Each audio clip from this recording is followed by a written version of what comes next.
네, 안녕하세요. 안녕하세요. 안녕하세요.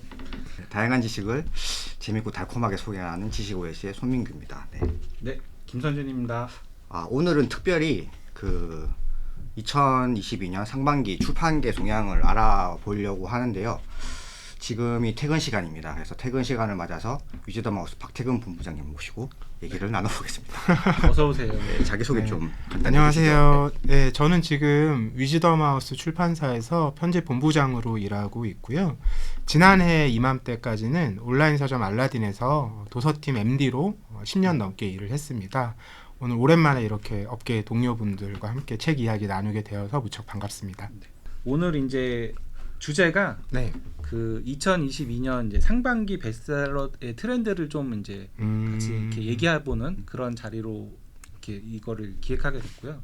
그럼 이제 저희 채널 보는 분들이 아무래도 출판사에 계신 분들이 많을 테니까 그런 분들한테 이제 동향이 어떻게 흐르는지 이렇게 같이 한번 떠들어보는 그런 자리가 되면 어떨까. 그래서 이제 기획하게 됐고, 이 흐름이 있어야 될 것 같아서 이제 참고로 그 채널 예스에 상반기 결산으로 해서 이제 기사가 하나 나간 게 있어요. 그래서 저희가 이제 그 흐름을 따라서 한번 얘기를 이렇게 가보려고 합니다. 나중에 유튜브 보시는 분들은 그 기사 찾아서 보셔도 정리가 잘 돼 있으니까 좀 도움이 되지 않을까 싶습니다. 일단 이제 시작이 1월 흥행계도 오른 대본집, 포토 에세이 드라마가 끝나고 난 뒤라고 이제 시작을 해서 올해 상반기에 대본집들이 되게 두드러지게 많이 나왔던 것 같고, 아까 잠깐 얘기했지만 지금도 실시간 양 서점들의 다 1위가 대본집이잖아요. 헤어질 결심 네, 1위가. 그래서 네. 어떻게 생각하시는지 이런 흐름에 대해서, 혹은 뭐 눈여겨봤던 대본집 독자로서 있었다거나 뭐 자유롭게 얘기해 주시면 좋을 것 같습니다. 사실 저는 좀 여기에 대해서 할 말이 별로 없습니다. 왜냐면 대본집을 산 적도 없고, 네네, 지금 영화나 드라마를 별로 보는 편이 아니라서 그냥.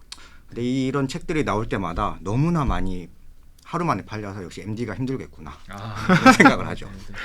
그렇죠. 특히 뭐 한정판이라든지 이런 특전이 붙는 경우가 많기 때문에 이게 팬덤을 중심으로 이제 판매를 하는 도서다 보니까 이제 그런 걸 얼마나 확보하느냐도 또 중요한 부분이거든요. 판매를 많이 한다고 해서 다 팔 수 있는 건 아니고 수요가 또 정해진 경우들도 있기 때문에. 그렇죠. 네. 네. 근데 어쨌든 이런 대본집이나 포토 에세이는 한동안은 전 꾸준히 흐름이 이어질 것 같고요. 여러 면에서 그런데 최근에 뭐 그런 영상화가 워낙 출판계에서도 이슈잖아요. 그러니까 뭐 IP 사업이라고 그렇죠, 불리는 IP 사업. 네. 그런 것과 연동해서 영상 쪽에서도 이런 콘텐츠, 그러니까 다른 방식의 콘텐츠 활용에 관심이 높아졌고 출판 쪽에서도 그런 접점이 늘어나다 보니까 맞아요. 그런 영상 제작사와 커뮤니케이션도 늘어나고 이런 기회 요소들이 더 생기고 네. 적극적으로 발굴이 될 것 같고, 그리고 또 하나는 굉장히 안정적인 시장이라는 거예요. 그러니까 예전처럼 베스트셀러 판매 부수가 지금보다 훨씬 높은 수준에 있었다면 네. 관심이 좀 덜 갔을 수 있어요. 그렇죠. 근데 네. 지금은 사실 이렇게 10,000부, 20,000부 이게 수요가 제한적이잖아요. 네. 이걸 뭐 1년 내내 팔 수 있는 게 아니고 출발할 때 며칠에 파는 게 어느 다인데, 정도 정해져 있잖아요, 사이즈가. 네. 네. 근데 그만큼이라도 지금은 그게 작은 게 아니거든요. 그렇죠. 네. 네, 알짜거든. 너무 공감하시죠? 네, 네, 알짜거든. 네, 그렇기 때문에 출판사 입장에서는 그런 투자를 할 만한, 관심을 갖고 적극적으로 해볼 만한 아이템이라는 게 분명하고, 네. 그리고 이제 또 OTT 환경도 장점인데 이게 시차가 있어도 가능한 일이 됐다라는 거죠. 맞아요. 그게 좀 많은 변화, 옛날과 다른 점. 그게 이제 상반기에 아저씨가 나왔잖아요. 맞아요. 아저씨 대본지 나왔는데 이미 끝난 지 한참 지난 건데, 일단 아저씨 팬덤이 되게 셌던 것 같고 그 시간이 지났음에도 이렇게 폭발적으로 수요가 확 있는 거 보면 그 말씀하신 어떤 그런 트렌드가 조금 바뀐 거, 경향이 좀 수명이 길어졌다? 뭐 해야 되나? 그런 게 있는 것 같아요, 변화가. 그 고양이를 부탁해도 막 엄청 끝난 지 오래됐는데 올해 네. 나왔던 그거 네. 맞죠? 예, 맞아요. 그것도. 네. 그것도 있었고, 네. 어떻게 보면 대본집은 아니지만 시멘틱 에러라는 그 드라마도 그게 아마 뭐 와찬가 어디서만 했을 거예요. 그러니까 뭐 JTBC니 뭐 이렇게 MBC니 이런 데서 편성을 받은 게 아니라 이렇게 약간 지금 그 뭐지 변호사 우영우처럼 네. 약간 밀려난 채널에서 했던 것 같은데 화제가 돼서 올라갔었던 그런 거 보면 시멘틱 에러도 좀 약간 의외긴 했어요. 그러니까 아저씨까지는 이해를 했는데 시메틱 에러를 보면서 봐야 되잖아. 일단 터졌으니까. 욕을 해서 못 보겠더라고. 보셨어요 혹시? 아니요, 안 봤어요. 보셨어요? 네. 그게 보이러브라서 BL이라서 아, 네네. 이 아저씨 감성으로는 이해를 못 하겠더라고. 근데 우리 직원들 중에서도 그거 좋다고 막 그 굿즈 사고 막 이런 사람들이 있는 거 보면 확실히 여성들의 마음을 잡는 데는 성공하지 않았나 그런 생각이 들더라고요. 그래도 이런 유형의 도서들 베스트셀러 순위를 보면 예스가 상위에 좀 덜하죠. 왜냐하면 네. 알라딘이 좀 그런 팬덤이 강하기도 하고 아 맞아요, 그런 거 같아요. 또 상대적으로 이제 비슷한 부스를 판다고 했을 때 알라딘은 더 최상위권에 올라갈 수가 있고 규모가 예스가 더 크다 보니까 예스에서는 그만큼 눈에 덜 띄고 그래서 뭐 대본집을 비롯해서 만화책 맞죠. 같은 것의 후속권들도 그렇죠. 알라딘은 아마 지금도 그 원피스 신간 나오면 10위권 안에 바로 들 거예요. 원피스는 다른 서점도 종합 10위 안에 하루에 바로 들 텐데 10위까지는 아니겠구나. 10위 까지는 하루 안 들죠. 보통 보면 알라딘은 하루 만에 이렇게 올라오고 예스는 한 3일 4일 정도 있으면 이렇게 올라오고 뭐. 차이가 여전히 좀 많이 있긴 있나 보네요. 네. 근데 모르는 만화책도 많더라고. 뭐 주술 회전부터 시작해서 이건 뭐지 싶은 거. 그러니까 모르는 우리 책들이 시대가 너무 모르는 많아졌어요. 세대. 귀멸의 칼날은 저도 사실 모릅니다. 아직 안 맞아, 그거는 봤어요. 하도 유명하니까 쫓아가는 하고 시멘틱 에러 보듯이 숙제로 봤는데 시멘틱 에러는 못 보겠어서 그냥 요약으로만 보고 귀멸의 칼날은 재밌어서 그냥 그 애니메이션 일단 다 보고 만화책으로도 좀 어느 정도 보고 막 그랬거든요. 네.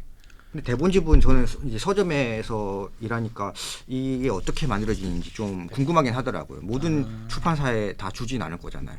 맞아요. 대본집 어려울 갖고 것 오는 게 같더라고요. 어려워요. 그러니까 일단 저희 먼저 얘기해 보면 네. 대본집 하고 싶잖아. 그래서 상반기에 이렇게 있었던 괜찮았던 드라마 판권도 알아보기도 하고 할 거 미리 라인업 받아가지고 이렇게 몇 개 알아보기도 하고 이렇게 했거든요.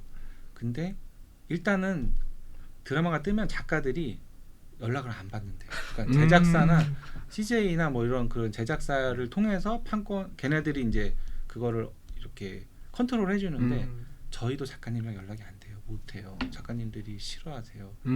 아무것도 안 한다고 하셨어요. 약간 이런 식이에요. 그래서 해방일지 나왔을 때도 얼른 연락해봤지. 근데 작가님이 하지 말래요. 그냥 끝. 그럼 더 이상 진척이 안 돼요. 그거를 저희는 이제 노하우가 없어서 그런 걸 수도 있는데 나중에 보면은 알아 인맥으로 작가한테 연이 닿는 출판사가 가져가더라고. 그냥 어떤 뭐, 그러니까 뭐 선인세 더 세게 지르는 놈이 먹는 것도 아니고 그냥 그 요령 있는 애가 더 먹는 느낌? 약간 주식으로 지금 비상장주 느낌이네요. 이게. 예, 맞아요. 네, 그런 것도 있고 그 타이밍을 못 맞추는 느낌도 있고 그리고 이제 단순히 그 저작권만 풀면 되는 게 아니라 대본집에도 어쨌든 사진이나 이런 걸 넣어야 되고 그 초상권이 생각보다 엄청나게 비싸요. 네, 그래서 하고 싶은데 우리 아직 못 하고 있다. 네. 그 말씀처럼 그런 유형의 도서들 내는 출판사 몇 군데로 정해져 있잖아요. 네, 그 노하우가 갖고 있는 애들만. 위즈덤도 근데 해볼만 할 것 같은데 어때요, 위즈덤은? 왕왕했었고 저희도 상반기에 제가 요즘 이렇게 고유명사 풀 네임을 잘 기억을 못하는데 붉은 끝 옷등 소매 맞나요? 네, 그것도 인기 많았잖아요. 그게 위즈덤 하우스에서 아마 출간된 책일 텐데 그게 위즈덤 거였구나. 제가 일하는 본부에서 나온 건 아니라서 네. 자세한 사정은 모르겠습니다. 근데 거기도 그러면 그걸 할 정도면 노하우 갖고 있는 사람이 내부에 있는 거네요. 왕왕 냈었죠 이전에도. 그렇죠. 하긴 위즈덤은 워낙 인재 풀이 좋으니까 그런 마음만 먹으면 인재 풀 할수 좋습니다. 있습니다. 네. 그러면 넘어갈까요? 이렇게 한 달에 하나 정도의 키워드로 돼 있는 건가 보군요. 올해는 이렇게 이제 발행했습니다. 이런 자료를 만드는데 참여하세요? 아니 저는 참여는 하진 않고요. 그냥 MDD마다 그 코멘트는 네, 줍니다. 뭐 키워드나 이런 책들 있었다 정도 드리고요. 네. 2월은 팬데믹 혼돈 속에 빛발한 석학의 지혜 다시 찾은 인문교양 요거였고 이제 상반기에 인문들이 좀 성장률이 많이 돋보였다.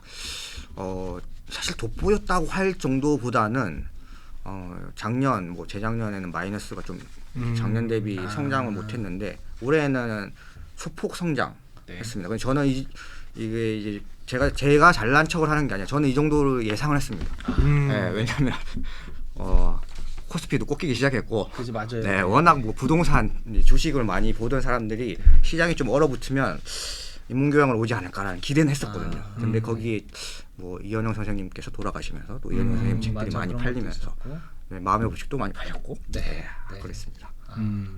50 논어도 좀 네, 잘 나갔잖아요. 걔도 이제 맞습니다. 기대보다 더 많이 나갔어요. 예상보다 좀 네. 더 많이 나갔던 것 같고. 맞습니다. 그러니까 이제 재작년에 아까 말씀하신 것처럼 약간 주식 책들이 붐이었잖아요.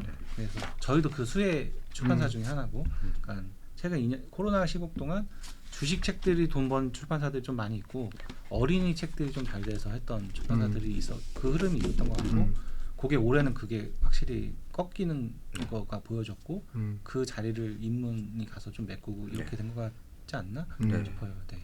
근데 이제 인문은 독자 연령대가 점점 높아지고 있다라는 게 네. 참 그쵸. 네, 고민인 것 같아요. 50이 키워드였죠. 예. 다 네. 50을 달고 다니더라고요. 요즘. 네.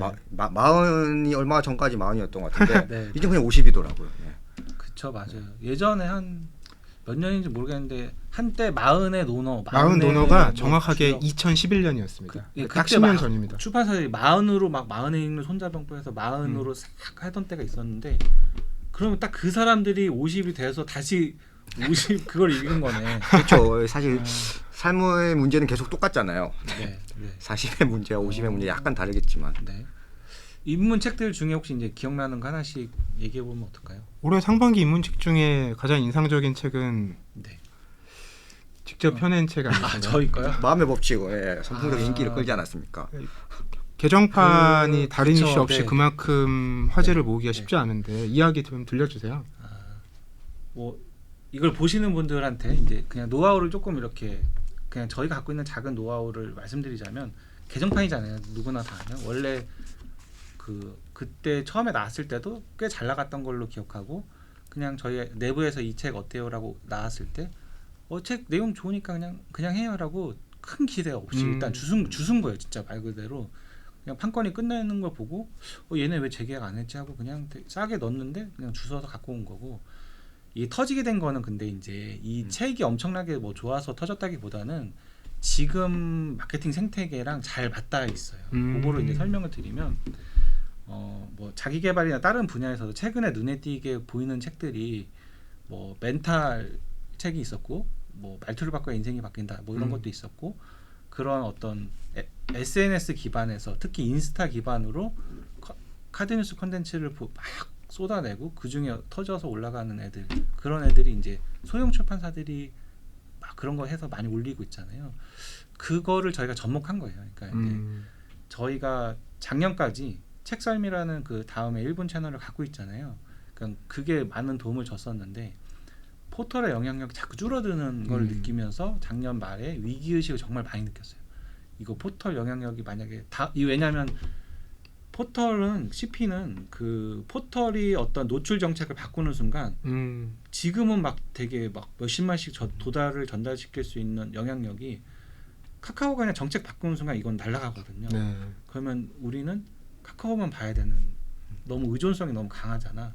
그러면서 그러니까 2021년 말에 22년에는 다음도 카카오도 네이버처럼 홈 화면을 없앤다라는 소문이 있었어요. 그러니까 홈 화면에 뉴스 탭이 없어지는 순간 저희한테는 되게 타격이 커서 얼른 대안으로 마련을 해야 돼라고 해서 그때 이제 여러 가지 중에 인스타를 빨리 개발해야겠다. 그래서 인스타 노하우를 저희 홍보팀한테 막 붐업을 시켜서 이제 했고, 그게 잘 맞아 떨어진 거죠. 그거랑 그리고 특히 젊은 친구들이 많아서 인스타 감성이 많고, 그래서 인스타랑 페이스북을 기반으로 카드뉴스를 만들어서 정말 많이 만들었어요. 그래서 계속 쏘고 그 중에 효과 있었던 거 계속 광고 태우고 이렇게 하면서 온 것 같아요. 그런 어떤 흐름, 인스타나 페이북은 좀 가라앉았고 그 인스타로 넘어온 흐름을 잘 탄 게 마음의 법칙이 아니었나 그런 생각이 들고, 아마 이따가도 나오겠지만 그런 유의 책들이 올 상반기에 저희랑 같은 로직으로 올라온 책들이 좀 많이 있었어요. 그래서 걔네들 그 흐름이지 않았나 싶어요. 네, 근데 굉장히 지금 설명해 주시는 걸 보면서 부럽기도 하고 멋지다는 생각을 했는데 굉장히 성공한 이제 사례잖아요. 네. 근데 이게 뭐라 그럴까, 뜨겁게 말씀하시는 게 아니라 굉장히 차분하게 그럴 법한 일이었다 이런 톤으로 말씀해 주시는 것이 참 여유가 느껴지고 좋습니다. 그렇죠. 네. 그냥 저희의 노하우지만 왜냐면 출판사들이 제일 다들 모든 출판사들이 고민하는 게 특히 이제 대형 출판사들은 위즈덤이든 뭐 다산북스, 민음사 이런 식으로 큰 출판사들은 자본력이 있기 때문에 그거를 마케팅 여러 가지에 막 투자를 해서 실패하면 또 딴 데 투자하고 이렇게 할 수 있어요. 구간도 많고 해서. 근데 이제 소형도 아니에요. 중형 출판사들도 그달 벌어 그달 먹고 사는 출판사가 많아서 마케팅에 돈을 투자를 잘 못해. 왜냐하면 마케팅 채널들이 다 몇백만 원씩 하기 때문에 몇 번만 삐끗해도 그냥 돈 1,000만 원 날리는 거 금방이거든요. 그러면 책 몇 권 실패하면 그냥 사업 접어야 되는 정말 출판사들이 어려워서. 근데 이제 그게 마케팅을 돈을 써봐야 그걸 배우는 건데 그렇지 않은 써보지 않은 데들은 그 노하우가 없으니까 늘 그 깜깜한 데서 이렇게 헤매는 듯한 느낌이라 그냥 도움이 될까 하고 그냥 말씀드린 거죠. 네. 그리고 이제 그런 것 중에 있었던 게 저는 이제 이거를 인문에 넣어야 되나? 물고기 책이 되게 인상 깊었거든요. 물고기는 존재하지 않는다. 네. 그래서 보셨어요? 어떠셨어요, 물고기? 상반기에 아마 알라딘 기준으로는 가장 많이 판매된 책이라고 알라딘에서 하더라고요. 모든 분야에서요? 네, 1등이라고 하더라고요. 네. 네. 근데 이 책은 요즘에 거의 모든 출판사에서 뭐 과학, 인문 이런 논픽션만 있으면 다 이거 다 물고기는 존재하지 않는다처럼 이렇게 다 얘기하시는 경우가 맞아요. 많다고 들었는데 그런 얘기가 나오면 제가 늘 드리는 말씀은 물고기는 존재하지 않는다는 그런 방식으로 논의돼서 출간된 게 아닐 것이다. 맞아. 네, 이게 뭔가 뭐라 그럴까? 이건 저는 이 꼭 선을 그을 필요는 없는데 뭔가 결제를 받아야 되고 누군가 설득해야 되는 과정을 거쳐야 되는 상황이었다면 출간이 좀 쉽지 않았을 책이었다는 생각이 들어요. 왜냐하면 지금도 이 책을 많은 분들이 좋다고 하지만 뭐라고 설명해야 될지 모르겠다는 말씀을 많이 하시는데 그러면 이런 결과가 없을 때 그 책을 누군가에게 왜 내야 되고 누가 읽어야 되는지 설명을 하고 설득해야 통과가 될 거잖아요. 그렇죠. 근데 그런 과정을 생각해 보면 이건 그냥 하고 싶어서 내 마음에 들어서 내는 것이지. 그게 이제 출판사에서 뭐 기획회의나 이런 걸 통해서 윗분들을 설득해서 나오기는 어려운 책이고 그냥 작은 출판사에서 편집자나 대표가 취향으로 나 이런 거 너무 좋아. 실제로 그렇게 만든 것 같아요. 그렇게 했는데 그 취향이 대중적 어떤 수요에 맞아 떨어져서 터지는 거가 아닌가. 물론 거기에는 이제 전제가 그 텍스트 갖고 있는 어떤 힘 이런 거가 전제로 깔았을 때. 그러니까 뭐 그런 사례가 없었던 건 아니고 많은 분들이 말씀하실 텐데 랩걸이 당연히 떠오르잖아요. 랩걸은 물고기는 존재하지 않는다에 비해서는 설명 가능한 텍스트지만 랩걸도 그때 나왔을 때는 이게 뭐 분야도 일단 어딘지 애매하다는 얘기들이 적지 않았거든요. 뭐가 주분야냐. 물고기는 존재하지 않는다도 마찬가지였을 거고. 그렇게 보면 이제 랩걸이 물꼬를 틔웠고 물고기가 아주 큰 성공을 이뤘기 때문에 이런 유형의 논픽션은 좀 적극적으로 많이 소개가 될 것 같아요. 그리고 그건 전 좋은 방향일 거라고 예상이 되거든요. 근데 물고기가 이 압도적으로 1등을 하는 서점은 알라딘밖에 없는데 이건 또 어떻게 해석을 해야 되는가요? 이 많은 분들이 정확히 기억을 못 하실 수 있는데 저는 여전히 습관으로 알라딘 자주 들어가죠. 왜냐하면 책을 거의 매일 사기 때문에 자주 들어가는데 물고기는 존재하지 않는다는 물론 이제 많은 분들의 추천 또 이제 그 겨울 서점의 추천이 또 큰 영향력을 미치기도 했는데 알라딘 같은 경우는 그 이전에 편집장의 선택에도 노출이 됐고 종합베스트 한 30위권에서 20위권까지는 갔었어요. 그러니까 반응이 없었던 책이 아니었고 그런 이제 논픽션에 반응할 만한 헤비 리더들 알라딘에 모여 있는 그 헤비 리더들에게는 이미 이제 기대작 혹은 좋은 평가를 받고 있었던 책이긴 하죠.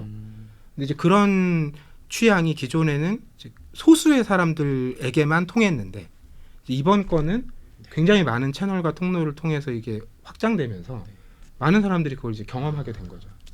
그 겨울 서점이 진짜 한몫 크게 큰 영향을 끼쳤죠. 제대로 해준 것 같아요. 그 안에 이제 반전도 들어 있잖아요. 그 반전이 없었으면 이렇게 안 터지지 않았을까? 그런 생각도 살짝 들고. 근데 재미난 건 그런 것 같아요. 기존에는 알라딘에는 그런 작가나 뭐 어떤 특정한 책들이 유구하게 있어 왔거든요. 맞아요. 유구하게 있어 왔는데 그런 것들이 대부분 여기서만 이제 그냥 알라딘에서만 판매되는 책, 알라딘 독자들만 좋아하는 작가 이렇게 머무르고 끝나는 경우가 많았는데 이번에는 결국 이게 실제로 다른 서점에 더 많이 팔았을 테니까 흥미로운 사례라고 생각을 하고 있습니다. 마음의 법칙은 어떻습니까? 어떤 마음의 면에서요? 법칙은 어떤 서점에서 많이 팔립니까? 교보에서 제일 많이 나갔어요. 아. 근데 저희가 아까 말씀드린 마케팅의 링크를 교보로 많이 밀었거든요. 여기 두 분한테는 죄송하지만 이제 매장에 저는 이제 뭐 알라딘에 다니지도 않아서 괜찮습니다. 교보한테 많이 밀었고 네. 최근에 우리 리커버 했잖아요. 그렇죠. 그거 때문에 예스로 또 링크를 음. 이렇게 주고 있어요. 나눠서 주고 있고. 네. 그 의도하고 물어보신 겁니까 지금? 그렇진 않은데요. 네. 저희가 이거 시작할 때도 아니 근데 마음의 법칙 같은 책은 또 알라딘은 그렇게 많이 독자들이 많이 하시더라고요. 그렇죠. 네. 맞아요. 네. 알라딘이 좀 그 네. 알라딘만의 어떤 취향이랄까 그런 게 좀 있긴 있는 것 같아요. 네. 그래서 뭐 메인 가는 것도 조금 그렇고. 역행자 같은 책도 그렇잖아요. 교보 교보에서는 좀 많이 팔리는데 알라딘에서는 네. 그런 더라고요. 역행자도 저는 되게 좋았었거든요. 그러니까 그것도 호불호가 많이 갈릴 것 같은데. 그런 책이죠. 지금 네. 순서가 지금 막 바뀌어도 상관없어. 그렇죠. 네. 그러니까 역행자도 싫어하는 사람도 되게 싫어하고 그 역행자에도 나오는데 그 자청이 그런 연애 상담해주고 막 이런 거를 했었잖아요. 그러니까 그거를 되게 안 좋게 보는 사람들은 막 없는 말도 막 만들어내고 되게 안 좋은 말들도 있었고 막 이렇게 호불호가 안 좋은 면도 있었는데 막 저도 그런 소문을 들으니까 선입관이 없었다고는 할 수도 없었을 것 같아요. 근데 책을 읽으면서 그 선입관이 다 깨졌어요. 얘는 진짜 난놈이구나. 그러니까 제가 느낀 거에서는 역행자의 거기서 표현한 어떤 그 말들이 굉장히 자기개발적이잖아요. 그리고 되게 대중적으로 말랑말랑하게 잘 표현을 해놨는데 그 밑에 보이지 않는 이 사람이 이런 생각을 갖기 위해서 얼마나 많은 뭐 예를 들면 뭐 뇌과학적 지식, 심리학적 지식, 심지어 자연과학 막 이런 것들을 얼마나 많이 공부를 했을까가 느껴졌거든. 굉장히 단단한 전사를 갖고 있다는 걸 느껴져서 자장 한번 기회 되면 만나봐야겠다. 이런 생각을 좀 하면서 읽었던 것 같습니다. 전 지극히 이건 개인적인 저는 뭐 역행자 아직 읽어보지 않았습니다. 근데 리뷰를 봤어요. 저도 흥미로워서 2007년에 시크릿, 2022년에 역행자 이렇게 적혀 있더라고요. 그래서 찾아봤죠. 2007년에 무슨 일이 있었느냐. 코스피가 거의 정점에서 2008, 9년에 내려오기 전이었거든요. 그걸 그렇게 해석할 수도 있고. 그리고 2022년에 역행자. 네. 이 대폭락을 앞둔 네. 이런 게 있을까라는 생각.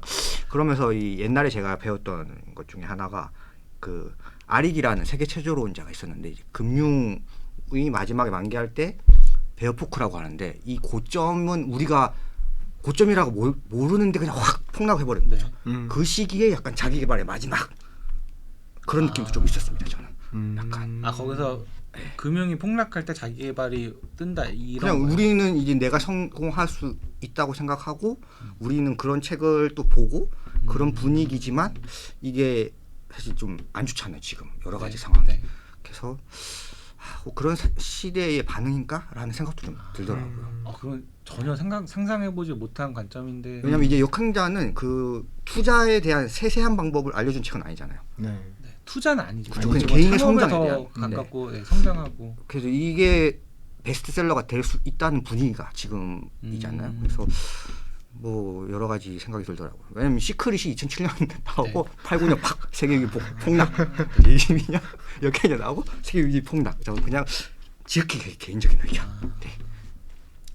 저는 약간 자청이 뜨거나 신사임당이 뜨거나 이런 게 그 어떻게 보면 그 경제적 자유에 대한 어떤 그러니까 경제적 자유를 얘기를 할 때 예전에는 대부분이 다 부동산 투자로 경제적 자유를 월세를 만드는 거. 그러니까 부자 아빠 가난 아빠에서 시작된 그 현금 흐름을 만드는 그거에 대해서 거기서 추호차선도 마찬가지고 그 월급 외에 들어오는 현금 흐름을 만들어라가 요지고 그게 초창기는 월세밖에 없으니까 경매나 뭐 부동산 이런 걸 통해서 월세 만드는 어떤 구조를 만드는 거만 있었는데 이게 이제 최근으로 넘어오면서 작년 뭐 재작년 이렇게 최근 한 3년 동안 신사임당도 뜰 때 스마트 스토어로 떴잖아요. 그러니까 그런 스마트 스토어에서 물건을 갖다 팔 수도 있는 거고 역행자도 안에 보면 사업 아이템을 알려줘요.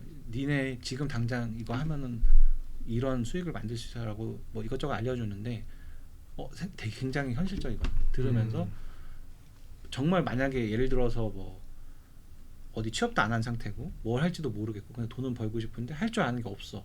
그럼 그냥 역행자에 나오는 것 중에 하나 찍어가지고 그냥 해봐도 분명히 수익이 나고, 그러니까 부가 수익을 만드는 방법이 예전엔 별로 없었는데 지금은 되게 많아졌고, 그렇죠, 그렇죠. 그것들을 공부하는 사람들도 더 많아졌고 그 수요가 이렇게 쏠리는 거 아닌가? 뭐 이런 생각이 좀 들긴 했었어요. 역행자가 뜬 건, 그러니까 자청이 뜬 거는 2022년이 아니라 유튜브에서 2년인가 3년 유튜브. 전에 네, 예, 유튜브가 그때 됐죠. 은퇴했잖아요. 순식간에 확 뜨고 너무 많이 뜨니까 저 은퇴합니다 하고 돌아갔잖아요. 그때 많은 출판사들이 막 달려들었다가 저 은퇴했어요, 책 안 낼 거예요 라니까 다 포기했다가 웅진에서 나온 거지. 포기 안 하고 그래서 대박을 잡은 거지. 뭐 어떻게 이제 비즈니스 경제 쪽 자기개발 책이 어떻게 흘러갈지 좀 흥미로운 것 같습니다. 그렇죠. 네. 경제 경영도 이제 그냥 자연스럽게 그냥 네. 얘기를 넘어가 보면 경제 경영이 빠져서 저희가 좀 힘들어졌지. 작년 대비 확실히 네, 정점은 좀 작년에는 지난 되게 것 같습니다. 저희가 좀 그 덕을 많이 봤는데 올해는 이게 너무 많이 빠졌는데라고 해서 정말 좋은 책임에도 불구하고 주식을 소재로 했다고 해서 이렇게 대접받지 못하고 그냥 묻힌 책들이 저희뿐만 아니라 지금 올해 되게 상반기에 많았던 것 같고 그나마 이제 저희 입장에서는 그 좀 이렇게 그래도 그 뭐라 해야지 그냥 이름값을 한 게 저희 지금 인플레이션에서 살아남기라는 책이 지금 나가고 있는 게 어떻게 보면 시장상에 너무 딱 맞아 떨어졌거든요. 그러니까 인플레이션이 이렇게 많이 세게 올 거라고 생각도 못했는데 왔고 그 오건영 부부장님이 너무 그거를 잘 맞춰줘서 나가는 것 같은데 투자는 아니니까 그렇죠. 확실히 줄어든 게 느껴지더라고요. 그리고 저희가 약간 출판사 사람들이랑 만나면서 하는 얘기가 늘 그런 거잖아요. 물가가 너무 오르니까 사람들이 책부터 안 사듣기 시작하더라 이런 얘기를 하잖아요. 실제로 매출이 좀 안 좋아요. 네. 그렇게 좋지 않아요. 전 분야 골고루 안 좋아요. 맞아, 그런 게 좀 있는 것 같아요. 네, 그거 아마 실제로도 맞을 거고 또 이제 함께 일하는 사람끼리 또 우리끼리 이해하고 넘어갈 수 있는 어떤 합의된 근거랄까요?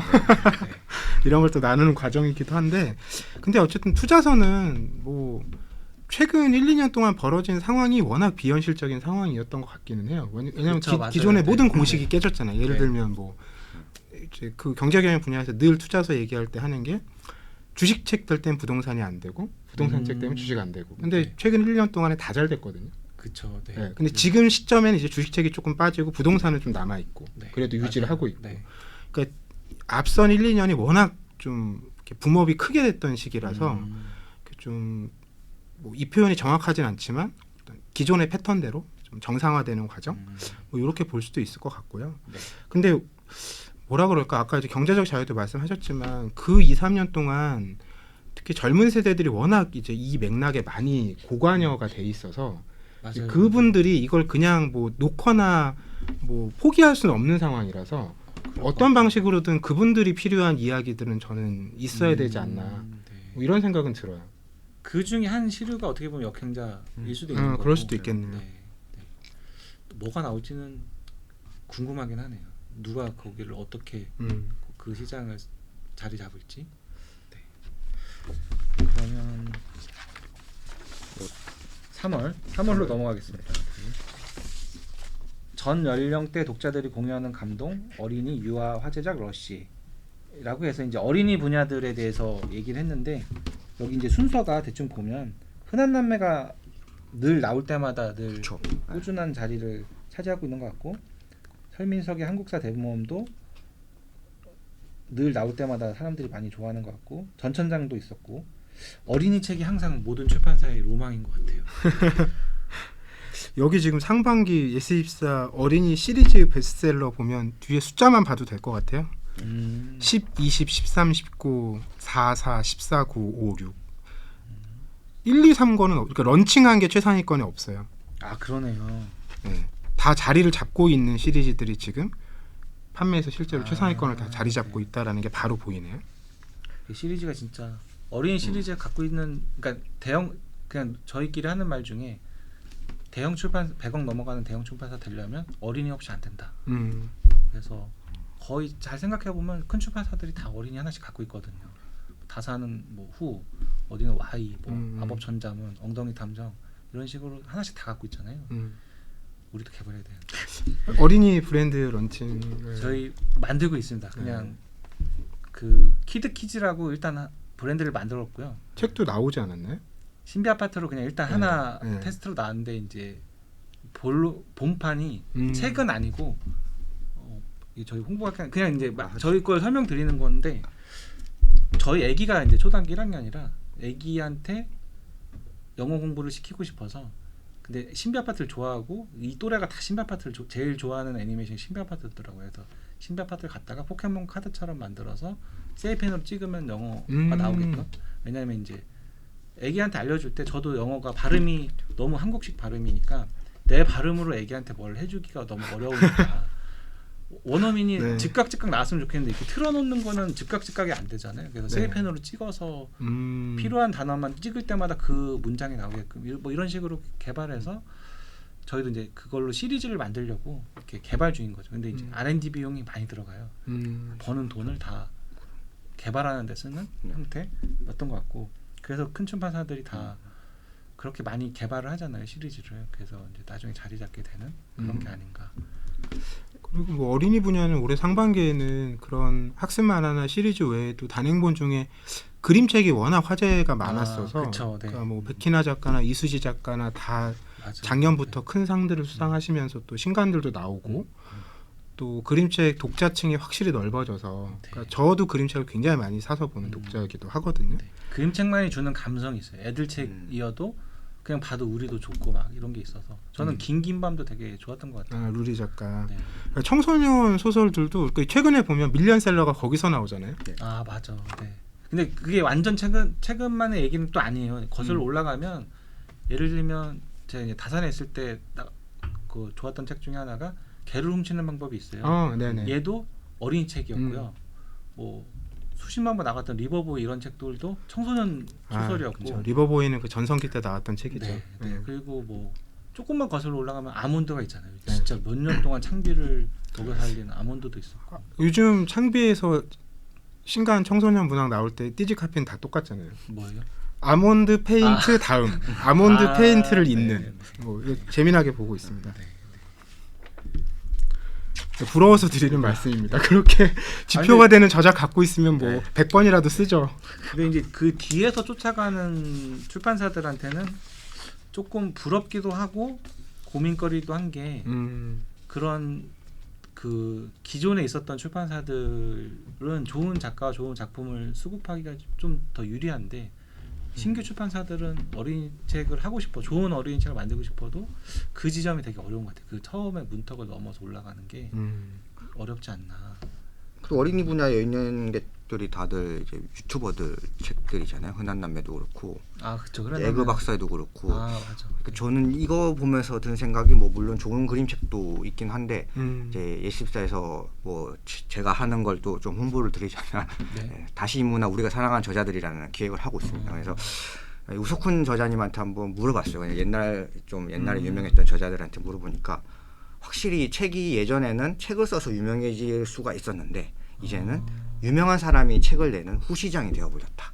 이게 어린이 책이 좀 확실히 그런 것 같아요. 그러니까 유튜버들의 그 콘텐츠를 갖고 와서 뭐 민코 발랄도 그렇고 그런 느낌이죠. 어떻게 보면 IP 갖고 와서 저희도 새로 개발하기 너무 힘드니까 신비 아파트라는 IP를 사서 로열티를 주고 사다가 쓰는 거고 흔한 남매도 로열티 구조일 거고 설민석도 그렇고 다 그렇잖아요. 어떻게 보면 그것도 자본력이 없는 출판사들은 못하는 작업이잖아요. 네, 맞아요. 어떻게 보면 좀 어린이 책 진짜 힘든 것 같습니다. 씁쓸한. 예전에는 그런 게 있었어요. 그 홍대에 있는 거 북극곰인가? 북극곰 그림책 출판사가 네, 있고 네. 또 책 읽는 곰도 그림책 책 출판사가 읽는 곰, 있죠. 그 걔네들도 창업 초창기에 어려울 수 있는데 되게 기획도 좋고 막 그래서 그러니까 자리를 되게 빠르게 잘 잡았거든요. 근데 그런 게 쉽지 않지. 그 몇 개 출판사 말고는 또 자리 잡기가 힘드니까. 책 읽는 곰은 진짜 드문 사례고 이미 뭐 책 읽는 곰은 브랜드로 보면 맞아요. 네. 어린이 그림책 쪽에서는 뭐 네. 비룡소에 견줘도 맞아요. 뭐 네. 부족함이 없는 출판사이니까 대단한 성취라고 봐야겠죠. 그리고 이건 이제 깔 수는 없는데 제가 아는 출판사 중에는 우리는 잘 몰라. 근데 거기가 그렇게 알짠지도 몰랐는데 어린이 납품 시장이 장난 아니더라고요. 네. 그래서 어떻게 알게 됐냐면 어느 분을 제가 진짜 어린이 책 잘 만든 어린이 편집자를 저희도 어린이 팀 만들고 싶어서 스카우트 하려고 네. 막 꼬시려고 만났어요. 근데 너무 잘 살고 있는 거예요. 납품 시장이 너무 완전 땅 찍고 헤엄치기 시장에서 뭐 이렇게 물어봤더니 일례로 매출이 너무 좋으니까 회사에서 분기 한 번씩 성과급을 주는 거예요. 돈이 너무 많이 버니까 거기 그 납품 시장 플러스 그 지난 코로나 1, 2년 동안 아동이 올라올 때 그걸 되게 많이 먹은 거예요. 그래서 야, 우리는 잘 모르는 어린이 시장도 되게 많구나 이런 걸 좀 느끼면서 어린이 시장이 확실히 되게 좋은 것 같아요. 그래서 근데 그 납품 시장이 그것도 있지 않나요? 그 학교에서 구매하는 그것도. 네. 근데 전 최근에 만나니까 또 그 대학교 이제 정부가 대학 교육을 강화시킨다고 해가지고 네. 그 초등학교에 있는 지방에 있는 초등학교 예산을 그걸 끌어서 이제 대학교에 맞아. 한다고. 거기에 대한 이제 어린이 출판사들의 두려움도 엄청나요. 예산이 줄면은 줄어드니까. 그 납품 시장이 많이 없어지더라고요. 그 금액이 제가 기억이 안 나는데 상당히 크더라고요, 진짜. 맞아요. 그게 그 납품 시장이 그냥 그 출판사들을 먹여 살려요. 그러니까 그 교육부에서 지침이 내려온대요. 뭐 다문화 과정 교육 과정 뭐를 해라라고 전국의 초등학교에 쫙 뿌리면 제일 하기 좋은 게 그런 책을 사서 애들 각 반에 비치하고 애들한테 읽게끔 하고 이거 했어 하고 올리고 하니까 전국에서 그냥 몇천 부씩 그냥 사는 거예요. 예산이 있으니까. 근데 그게 예산이 없어지면 그렇죠. 그 시간에 싹 죽는 거니까. 네. 걔도 어떻게 보면 나의 능력이 아니라 약간 외부 변수에 목을 매야 되는 그런 걸 수도 있겠네요. 네.